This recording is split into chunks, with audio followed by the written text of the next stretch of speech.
भारत में बीज उत्पादन और प्रमाणीकरण के क्षेत्र में कई प्रमुख संस्थाएं कार्यरत हैं। यहाँ कुछ प्रमुख बीज संस्थाओं की जानकारी दी गई है। 1. National seeds corporation limited (NSC), स्थापना 1963 में। उद्देश्य: उच्च गुणवत्ता वाले बीजों का उत्पादन और विपणन। सेवाएं: विभिन्न फसलों के प्रमाणित बीजों का उत्पादन और विपणन। 2. भारतीय कृषि अनुसंधान परिषद (ICAR), स्थापना 1929 में। उद्देश्य: कृषि अनुसंधान और शिक्षा को बढ़ावा देना। सेवाएं: बीज उत्पादन, अनुसंधान और विकास में महत्वपूर्ण भूमिका। 3. राज्य बीज निगम (स्टेट सीड कॉर्पोरेशंस), उद्देश्य: राज्य स्तर पर बीज उत्पादन और वितरण। सेवाएं: विभिन्न फसलों के बीजों का उत्पादन और प्रमाणीकरण।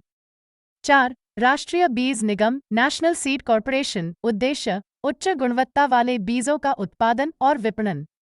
सेवाएं: विभिन्न फसलों के प्रमाणित बीजों का उत्पादन और विपणन।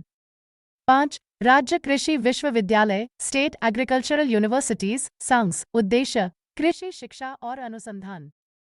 सेवाएं: बीज उत्पादन, अनुसंधान और विकास में महत्वपूर्ण भूमिका। 6. अंतर्राष्ट्रीय बीज परीक्षण संघ (ISTA), उद्देश्य: बीज परीक्षण के अंतर्राष्ट्रीय मानकों का निर्धारण। सेवाएं: बीज परीक्षण और प्रमाणीकरण के लिए मानक स्थापित करना। 7. केंद्रीय बीज प्रमाणीकरण board (central seed certification board), उद्देश्य: बीज प्रमाणीकरण के लिए मानक स्थापित करना। सेवाएं: बीज प्रमाणीकरण और गुणवत्ता नियंत्रण। ये संस्थाएं बीज उत्पादन, प्रमाणीकरण और वितरण में महत्वपूर्ण भूमिका निभाती हैं, जिससे किसानों को उच्च गुणवत्ता वाले बीज उपलब्ध कराए जा सकें और कृषि उत्पादन में वृद्धि हो सके।